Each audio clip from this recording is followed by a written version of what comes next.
welcome to Butterflies of Wisdom, everyone. I have with me Dr. Joyce. Dr. Joyce is a life coach. She runs a fabulous school empowering women online. And so without further ado, I'm going to let Dr. Joyce take it away. Thank you. I really enjoy talking about what I do because so many people don't realize how important it is. And so please explain to all of us more of what you do. I sure will. It took me so long to come up with this because most people really don't know what I do. So I think I've got it down.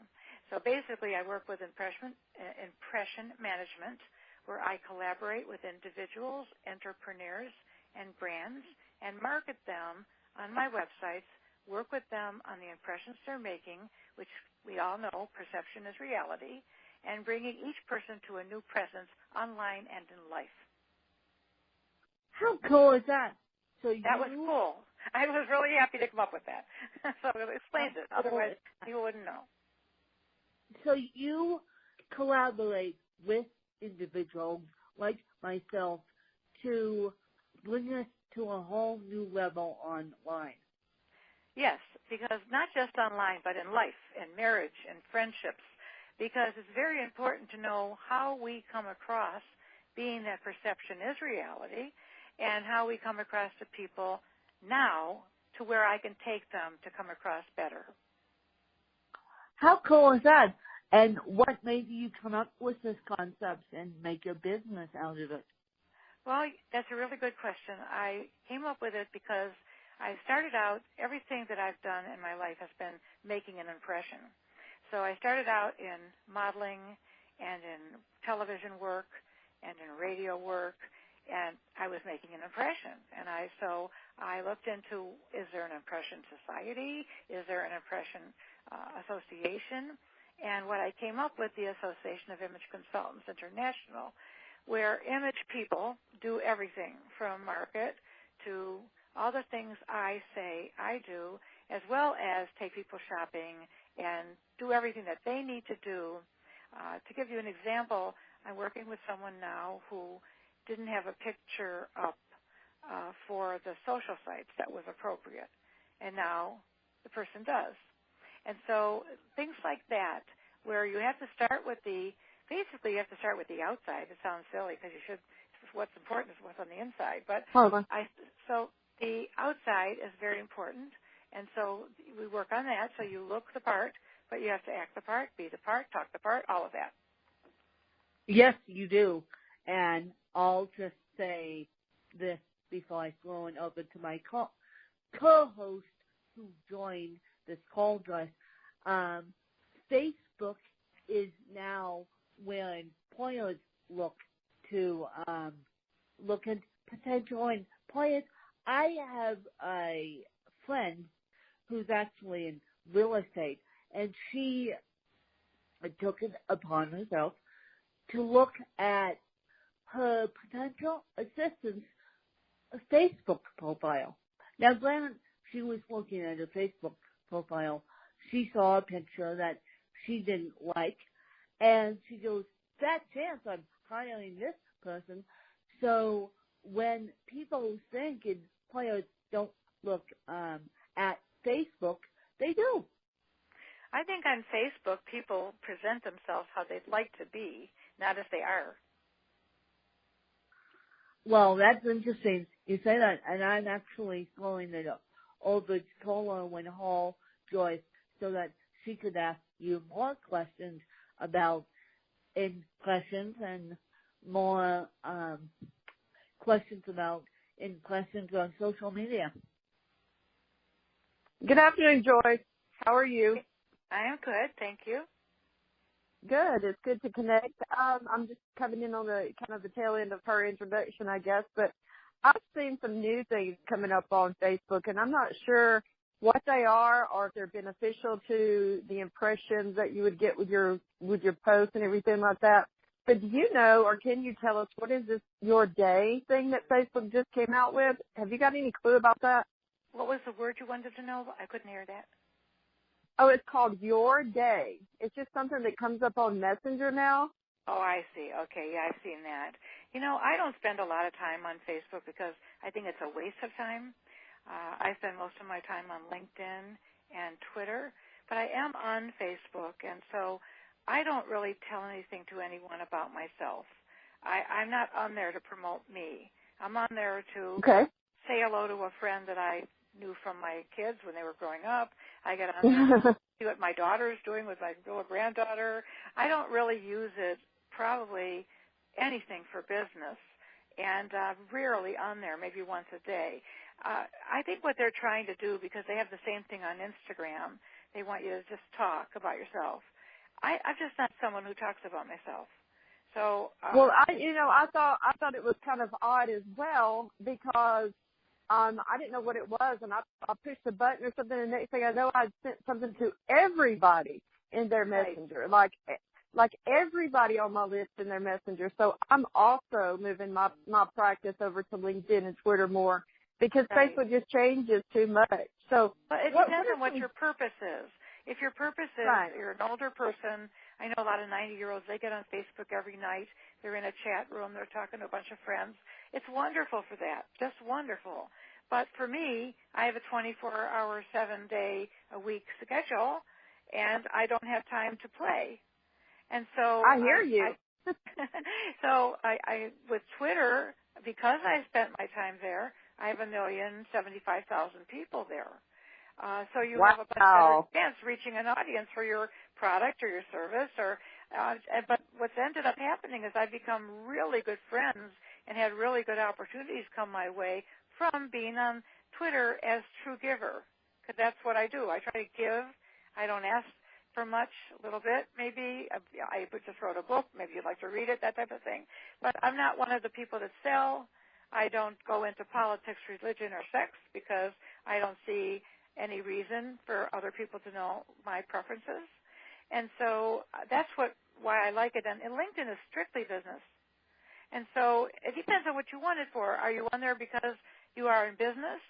I'll say this. If I decided to retire, and I'm not sure that'll ever happen because I'm in my 70s, and I'm not planning on retiring at any time. However, and I wrote a book called Refusing to Quit, Life After 60, so I don't want to go back on my word. I'm going to continue to work. Right. However, I would become a presence on Twitter and just stay away from the other sites because it isn't that I need business anymore. It's that I enjoy talking to people through the mentions and notifications on Twitter. So I would just stay on Twitter, and I wouldn't do the other sites at a certain point in my time. Well, that's very, very interesting. I mean, it's like I'm 47, so I've not quite hit that over 60 thing yet, but I do find that Facebook is getting more and more irritating. But what are some ways that you can actually, because, and I'm asking this personally and professionally, what are some ways that you can really tap into Twitter? I don't have very many followers, but I want to extend and start expanding more into Twitter. So what are some things that I could do to be more visible on Twitter? And then I'm going to let Wynn Charles come back in. Okay, well, first I'll tell you that I do work for people that want to work with me on marketing their Twitter. And so that's something people can email me about because that's what I love to do. I will go in and make sure they get the followers they need, the numbers they need, the type of people they want. But what can you do? And I'll tell you what you can do. You need to go through Twitter. One of the things is on the side of Twitter to the left, it'll say who to follow. And it'll have a list, and you just put view all, and there's probably maybe 100 there, and read what their little thing is that they say, for their bio or their handle, they call it, and follow them. And then you go to your notifications every day, and you answer if there is a question or if there is nice to meet you. You could say, you too, have a great day. But you have to engage. Twitter is about engaging. Even Twitter doesn't like selling people, or they don't like the politics, but they don't take it off. I'm just not interested in it, so I don't follow any of those things. And so the one thing is to do the view all on the side of the page of Twitter, and that'll give you some people to follow. And then you look at your notifications and see who followed you back, because they're going to say, I just followed you back, or it's nice to meet you. And you drum up a conversation with this person, and pretty soon you will be able to get people to your site. It takes time. I started in 2007, so it takes time to get to where I'm at, and I spend a lot of time there. So following people, having a Follow Friday list, because there's a Follow Friday hashtag, a big F for Follow Friday, and then you put people that you feel have been good followers or have been retweeting you. Another thing is to just go to the home page, and when you're on the home page, find a tweet you like, and say to the person, even if they're not following you, and they're usually not, you just say to the person, what a great tweet, and then they'll follow you because you said what a great tweet, right? And then so that's what I do, and then you retweet what they said. Not only are you talking to them, you're retweeting it. So what you're doing is actually building a relationship with each and every person. And Joyce, does that help? I think that helps. Call us question. I'm just going to jump in here and add my 2 cents, Cola, and my 2 cents for everyone else.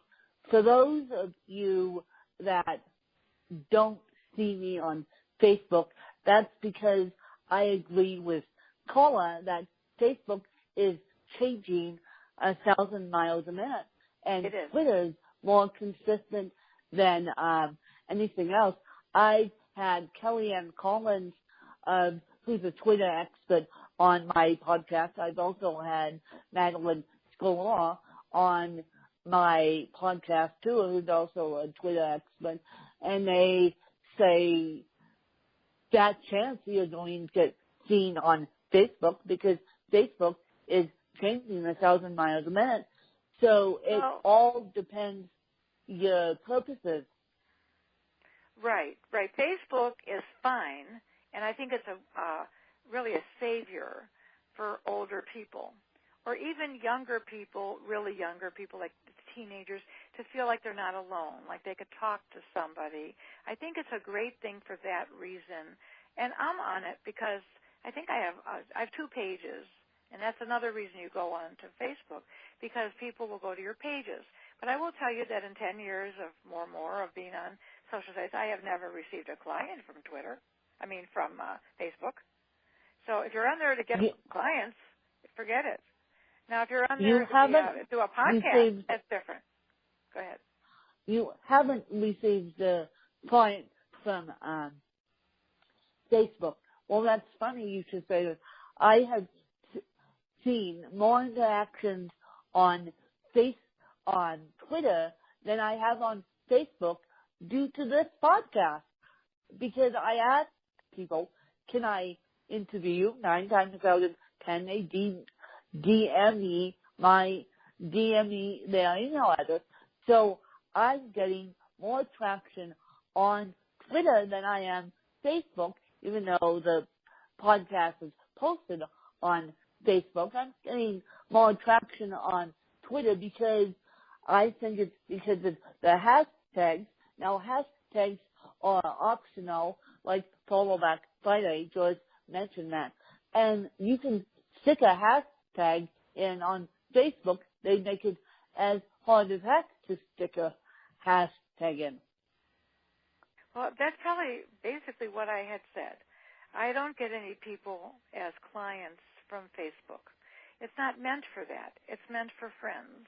I do get a lot of business from Twitter and from LinkedIn, because LinkedIn's a business site, so everybody that's got a business is on there. So who better than to go and get people to talk to about collaborating with them than to be on LinkedIn. And as far as the Twitter goes, Twitter's just real time where it's at right now. And that's really important. I mean, I get all my news first thing I do. I don't use a newspaper anymore. First thing I do in the morning is go to Twitter and go to Moments or whatever they call it on whatever machine you're using. And I see the people that are whatever's funny, or in my case, because I'm not doing politics, I'm not going to say what Trump is doing. I'm doing it according to what is new. And then they might have a look at this great fancy, wonderful cake. Well, everybody likes cake, so I will retweet it. And everybody will retweet it then because they like the way the cake looked too. So I just have fun with the Twitter. Yes, you do. And so people engage, and it's all about consistency. And I was watching MSNBC the other day, and I sent a tweet to an anchor of MSNBC. Do you know? I said, thank you for your phenomenal work on International Women's Day, and I put the hashtag International Women's Day. Do you know she actually liked that tweet? And so that I was blown away by. And everybody so likes something different about what you're doing or saying, and you're going to find like-minded people for yourself. This is one of the top anchors of the MSNBC, and I've got a dream guest coming on based off of Twitter. And so I think Twitter's here to stay. Now, Joy, how can people find you, and how can people work with you if they wanted to work with you on their impressions? Well, they can find me at www.drjoyceknudsen.com. So doctor is DrJoyceknudsen.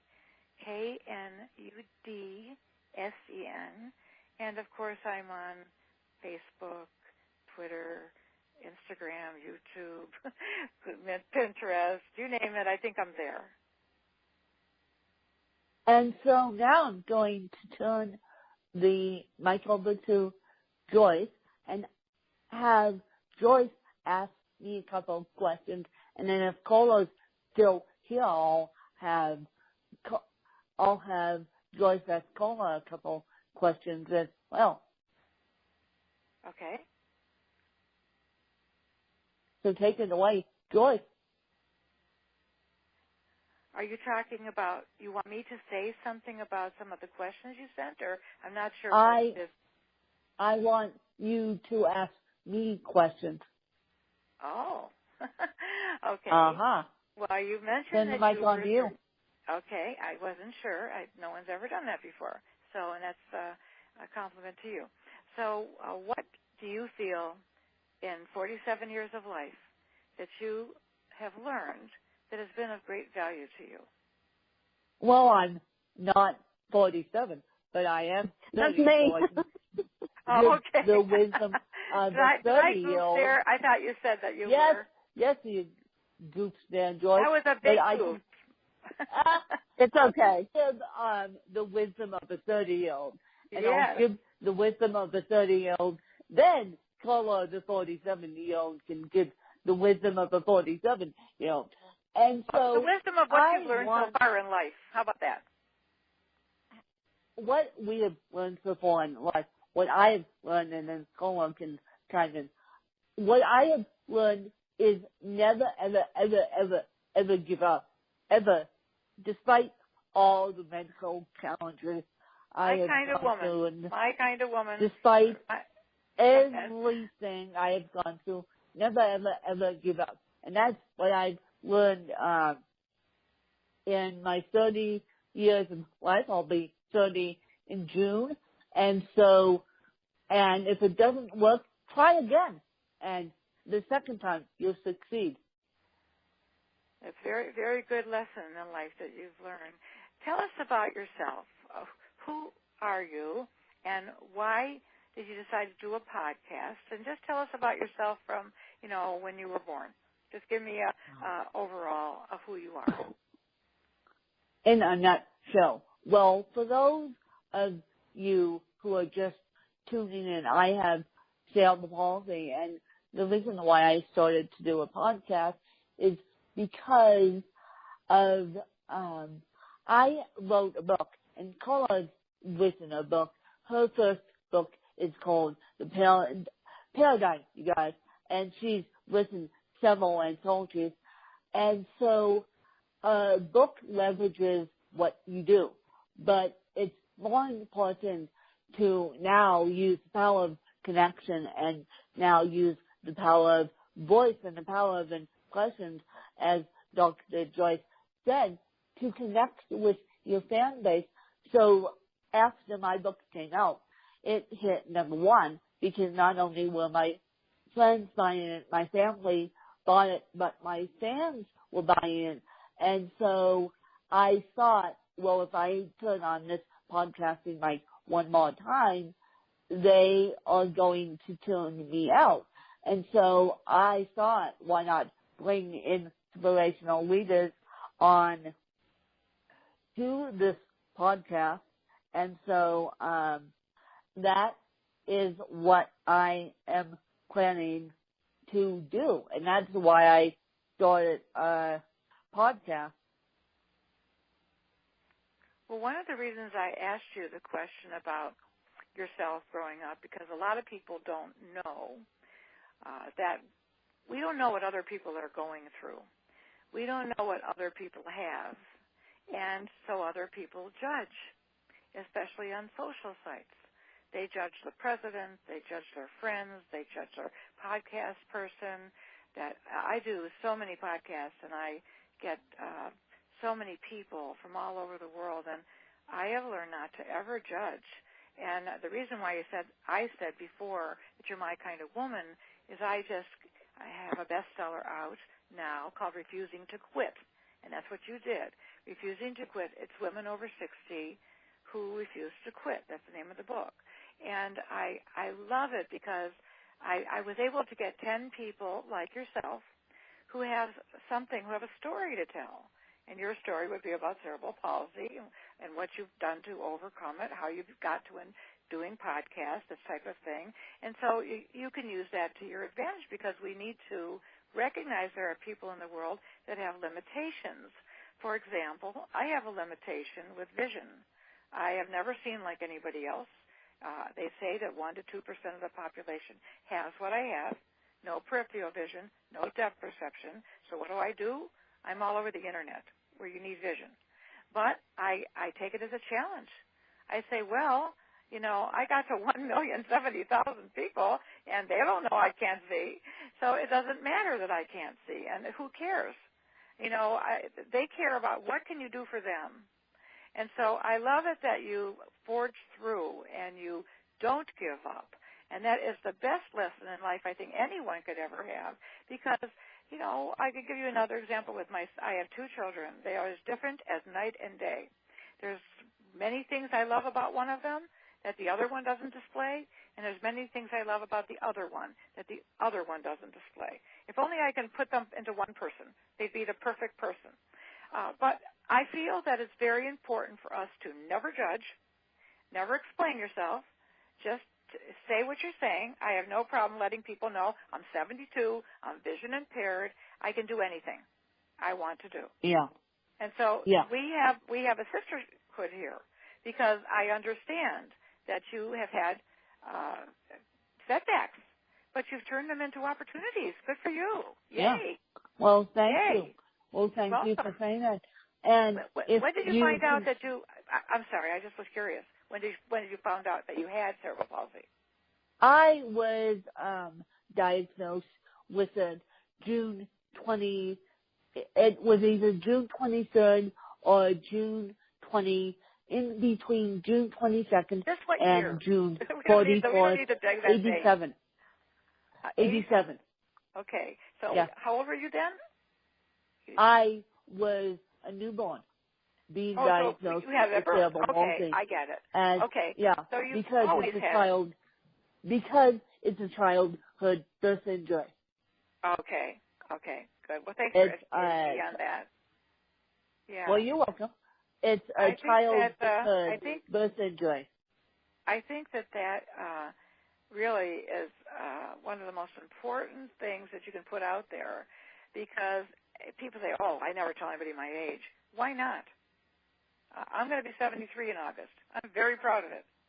Why not? Who said so? You can set yourself apart and just be different and special. We're special. Yeah, you can. And so do you have any other amazing questions for me? I feel like I'm getting interviewed by all these amazing people on my podcast this morning. That's great. I had no idea. I wish I would have known ahead of time so I could think of some amazing questions. Let me ask you this. What do you feel your biggest achievement has been? I can give you mine if you like, give you so you know where to go with it. But what do you feel is the biggest, most wonderful thing you've ever done? I would say I could answer for you, overcome your disability. But tell me what you say. Well, there's two of them. I'm proud to say that I am an ex-Kona Ironman triathlete, and for those of you who know what the Kona Ironman is, it's a very grueling triathlon placed in Kona, Hawaii, even though it's Olympic distance. The reason why they make such a big deal out of it is because of where it's placed. And so I'm happy to say that I'm an ex-Kona triathlete, and I am happy to say that my other big accomplishment is starting a podcast and being a sixth-time published author.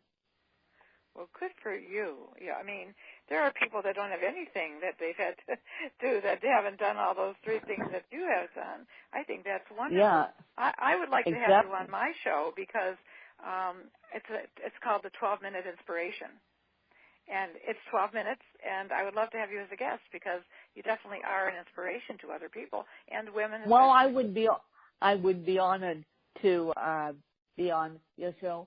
And Joyce, we'll have, yes, we will offline, and we'll have Joyce's information in the show notes, and you guys can go pick up her best-selling book, Never Quit, and I presume that's on Amazon. And yes. Joyce, say the title again so people can get it. I think you're asking me the name of the book is Refusing to Quit. Yes. Women over 60 who refuse to quit. Refusing to quit. Refusing to quit. I said never quit. Oops. Yes. That's my fault. So we have Joyce's information in the show notes. I know that Joyce is going to share this episode out on Twitter. I know. And because that's the person she is.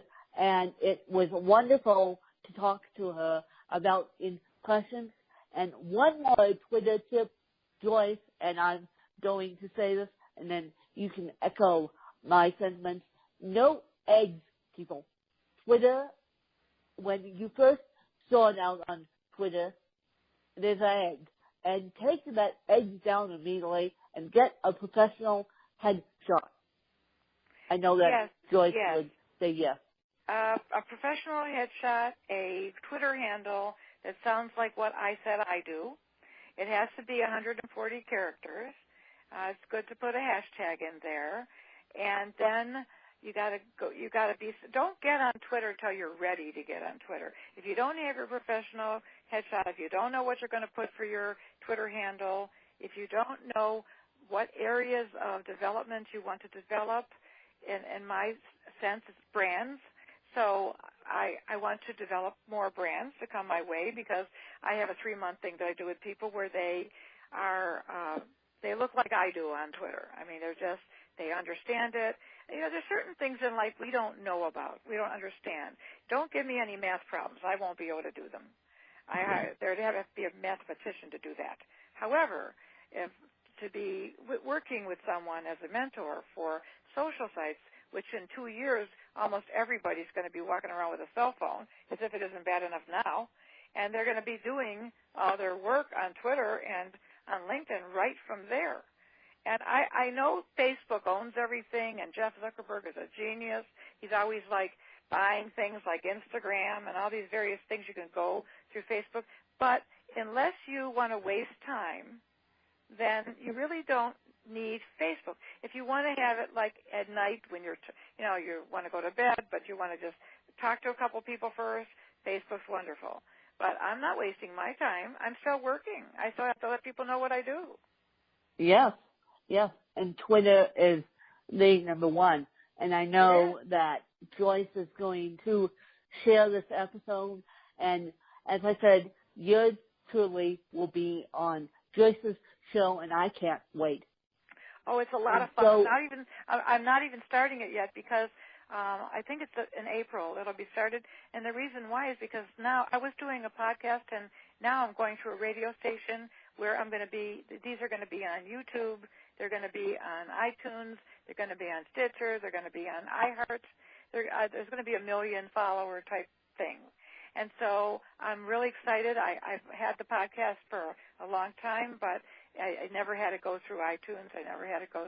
It was on YouTube, but it wasn't on all the other ones. And iHeart is a big one. So I'm very excited about this being a real radio show that I'm going to be doing my podcast on. And I just can't wait. But so I'm lining up people in April. I already have 2. But I'm lining up people in April. I'm only doing 2 shows a week.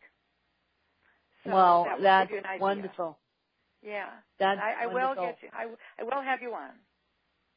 And I will keep you guys updated on Joyce's podcast, and you guys should go pick up a book, and you guys should go look at my books on Amazon. And I appreciate Joyce's time. I appreciate Carla and Hall for chiming in earlier. Technology didn't work on Carla's end, so that's why she had to abruptly avert and turn it back over to me. But Joyce and I still had fun, and I appreciate everyone's support. And let's make this a great day, and I hope you guys enjoyed another fabulous episode. This podcast episode has been sponsored by Great Spice Grit, which is a clothing line out of San Diego. And they're giving you guys 20% off. This episode has also been sponsored by Kitter, Kitter. Kitter is a Twitter desktop app that includes hashtags and includes pre-made up tweets, and Kitter is a wonderful hashtag tool for those of you who are venturing out on Twitter, as Joyce said. And I hope you guys enjoy another fabulous episode. Thanks to you guys. My pleasure.